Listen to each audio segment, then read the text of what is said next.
We've actually entertained these answers for the longest time. We've entertained these answers for the longest time. What you actually saying is we need postmortem today. Ladies and gentlemen, welcome back once again to Kenyan Media Analysis. And as usual, I'm going to be your host. We all know that right now, many questions are rising up behind the death of Mr. Albert, and the people of Kenyans are now demanding justice so that the family of Mr. Albert Ojwang can have justice behind their son who was killed after being arrested in their premises in Homa Bay while taking lunch. And it is also high time for Right Honorable Raila Amolo Odinga to speak up behind this matter of Mr. Albert Ojwang. Because if Raila Amolo Odinga will not speak up, the people of Kenyans, together with his supporters, will now believe that there is no blood-based government, but there is blood-based government. Because Raila Amolo Odinga, together with William Samoei Ruto, signed an MOU that there will be no illegal arrest, extradition, killings, illegal abduction in the Republic of Kenya again under the government of William Samoei Ruto. Hapo Mkenya mwingine yoyote atachukuliwa na polisi ati abducted afichiwe mahali, chama cha UDA na kiongozi wake William Ruto watakuwa wamekeuka mkataba ambao tumeandikisha. Iwapo polisi wa Kenya hawatawajibika, watoe fidia kwa familia za watu ambao walipoteza maisha yao kulingana na jinsi ambavyo huo mkataba unasema, Mheshimiwa William Ruto na chama chake cha UDA watakuwa wamekiuka mkataba wetu. Iwapo kufikia mwaka huu wa fedha, kaunti zetu hazitapokea bilioni 450 kulingana na vile tumesikizana, UDA na party leader wao watakuwa wamekiuka mkataba na chama cha ODM. Hiyo ndio kazi yangu tu. Hakuna kazi nyingine. Tunataka wafuate vile tumesikizana. Kwa hayo, Senator Sifuna talked about it, that if UDA party will went ahead their MOU, then there will be no broad-based government.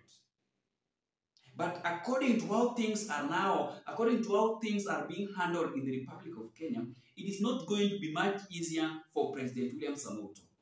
And I think that, and I hope this issue of echoes of one-term narrative should continue so that we make sure that William Samoei Ruto is not resuming the office again in 2027 election. The family of Mr. Albert Ojwang is crying. Nyuso za familia, ndugu na marafiki katika kijiji cha Kokwanyo, kaunti ya Homa Bay, baada ya kupokea taarifa kwamba kijana ambaye walimfahamu kama msomi na mwenye maadili hapa hayuko tena. Hapa ndipo Albert Omondi Ojwang, mwanablogu aliyeaga katika seli ya kituo cha polisi cha Central jijini Nairobi, amekuwa akipaita nyumbani. Nyuso zilizojaa huzuni na hamaki zikiteka wenyeji hapa, wakiachwa na maswali chungu nzima. Joseph Okumu, ambaye ni msemaji wa familia hii, anasimulia jinsi maafisa wa DCI walivyotumwa nyumbani kwao Ijumaa wakati wa chamcha kumkamata Ojwang. Watu walivamia hii boma wakiwa na pikipiki 3. Walipofika na wakauliza kama huyo ndio Omondi Albert, hamuna aliyewaficha, na kijana hakutoroka. Familia hii inasema kwamba kati ya maafisa hao, wawili walijitambulisha kwao, wote wakiahidi kumlinda mwana wao. They said that they mentioned that he was accused of maybe posting something on the social media, that one of the senior officers is corrupt. I don't know, it was just a corruption allegation. Ojwang baadaye aliandamana na maafisa hao hadi katika kituo hiki cha polisi cha Mawego, alikoandikisha taarifa kabla ya safari ya kilomita 350 hadi jijini Nairobi. Hivi leo tunazungumzia ambaye alikuwa tumehakikishiwa yuko salama mikononi mwa serikali, mikononi mwa DCI. Kijana huyu hakuwa na ugonjwa wa kifafa, kwamba amejigongesha ukutani iliyosababisha kifo chake. tunakataa kama familia, tunakataa. Hamuna ukweli hata kidogo hapa. Ni msomi, sio mtu ambaye akusoma. Kama ni mtu ambaye ni ako na tabia nyingine kwenye ukoo ama area, watu wanaweza kusema huyo mtoto alikuwa mkora, lakini tangu hatujasikia.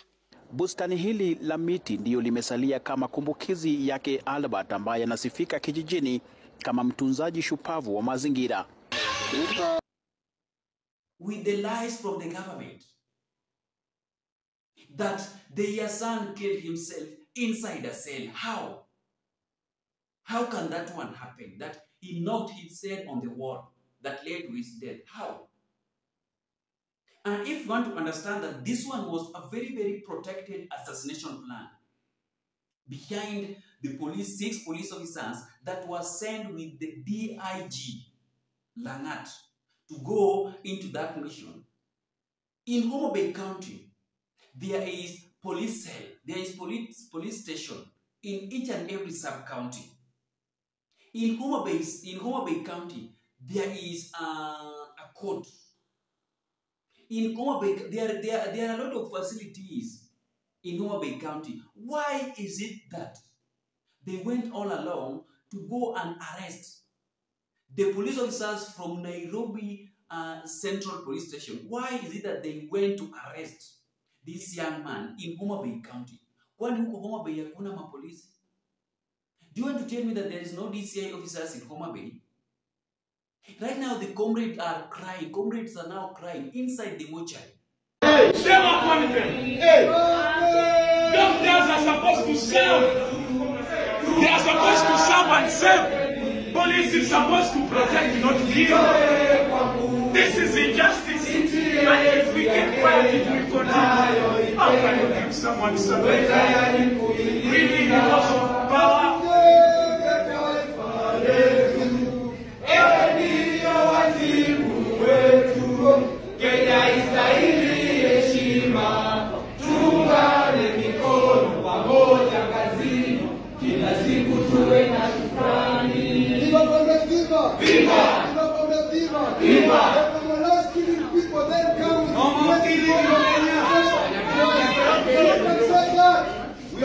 My brother, don't believe that. Don't believe the Kenya. Don't believe. Don't believe. Don't believe the fucking streets of government. Don't believe. Don't believe. Down to police killings down. Down. Down to police killings down. Down. Forward justice forward. Forward. Forward the right forward. Forward. Forward the truth forward. Forward. Don't believe the people of Kenya. Don't believe. Don't believe. Don't believe the fucking spirit of Kenya. Don't believe. Don't believe. Down to police killings down. Down. Down to police killings down. Down. Forward to justice forward. Forward. Forward justice forward. Forward. A luta continua. A luta continua.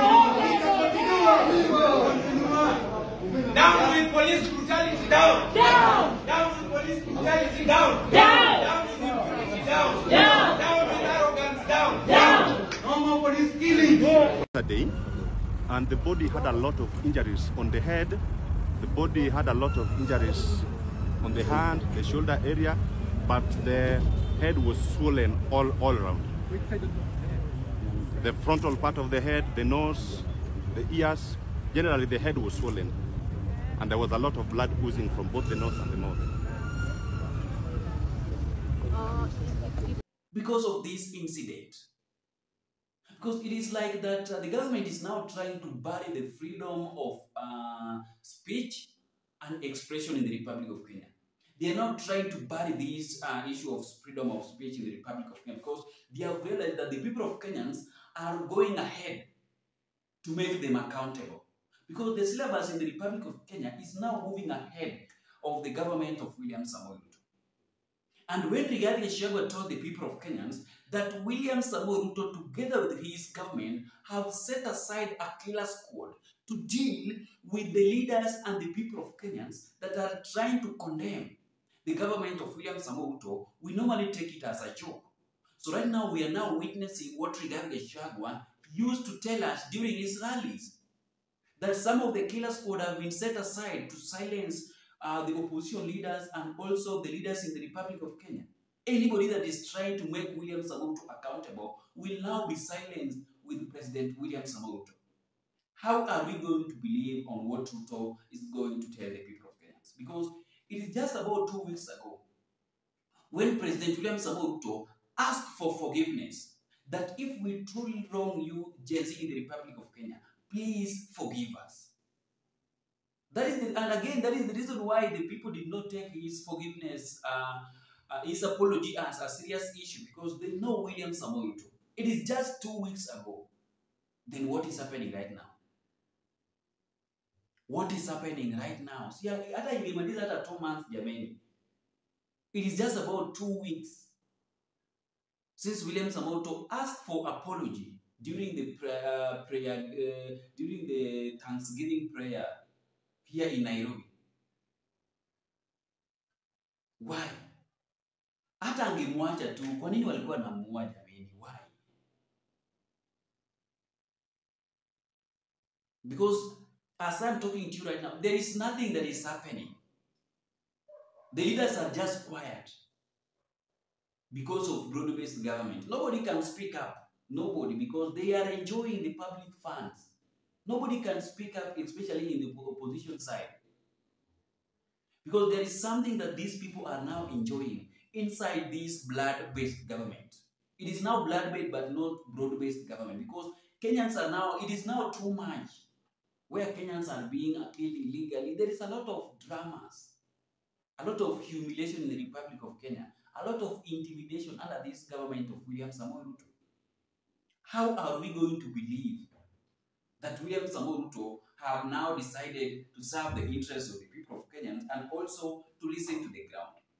Gachagua used to tell Mr. President that, please, my boss, listen to the ground. But he just take it for granted. He went ahead listening to some of his allies and State House advisory that he normally advised on how they can advise him. The death of Mr. Albert Ojwang, I don't know what I can talk about it. If I'm the person that is feeling the pain like this, what about the family? What about his father and his mother? What about his relatives? The people of Kenyans are now feeling the pain. They are now in the shoes of that family. But people like Uhuru Odinga, the brother to Raila Odinga, are just enjoying. They are now praise and worship team of William Samoei Ruto. That Ruto is now working because their sons and daughters are now in the government. They thought that if their sons and daughters are in the government, then things are now safe or things are now okay in the Republic of Kenya. No, there is something that is not. There is nothing that is okay in the Republic of Kenya. It's only those family of Raila Odinga, together with some of his experts, that are enjoying the broad-based government, but not the people of Kenyans. We are not enjoying anything. Because how can you enjoy the illegal arrest, illegal abduction, and extrajudicial killings, while other people are enjoying honey and carrot? But ingekuwa ni leader ndiye amekufa, ungeona panganga mingi, chaos, oh nini, we want a speedy investigation, blah blah blah, nini. Lakini this is a normal mwananchi. That is the reason why they are now trying to lie low behind this matter, because they don't want to speak about it because of broad-based government. They don't want to speak about it. Thank you so much, ladies and gentlemen, and let us meet in the next video as we are receiving some of the updates so that we can update you on what is happening behind Mr. Albert Ojwang, who is now at the city mortuary where the youth in the Republic of Kenya have stormed that place to witness the body or to view the body of Mr. Albert Ojwang, who was arrested in Homa Bay on Saturday while taking lunch with his family, then drove all along from Homa Bay to Nairobi Central Police Station, where the police officer decided to end up with his life after torturing him and realizing later that, oh, we have tortured this gentleman. Then today on Monday, he was supposed to go to court. How are we going to handle this situation? Because we cannot take this gentleman to court with such wounds on his body. We are going to be accused on this matter again. So the best weapon or the best way to handle this matter is to done away with his life. Because the judges in the court won't allow them. Hawangekubaliwa ati huyu mtu alijigonga kwa ukuta. No. They arrest this gentleman in Homa Bay while in good condition. Then what happened in between during the torture? In something that cannot be explained. After an order come up on a high level. Because for a person to be killed inside a cell, there must be an order from above. And this order was brought by DIG Langat, the Deputy of Inspector General of Police in the Republic of Kenya. Thank you so much and see you in the next video. Bye-bye.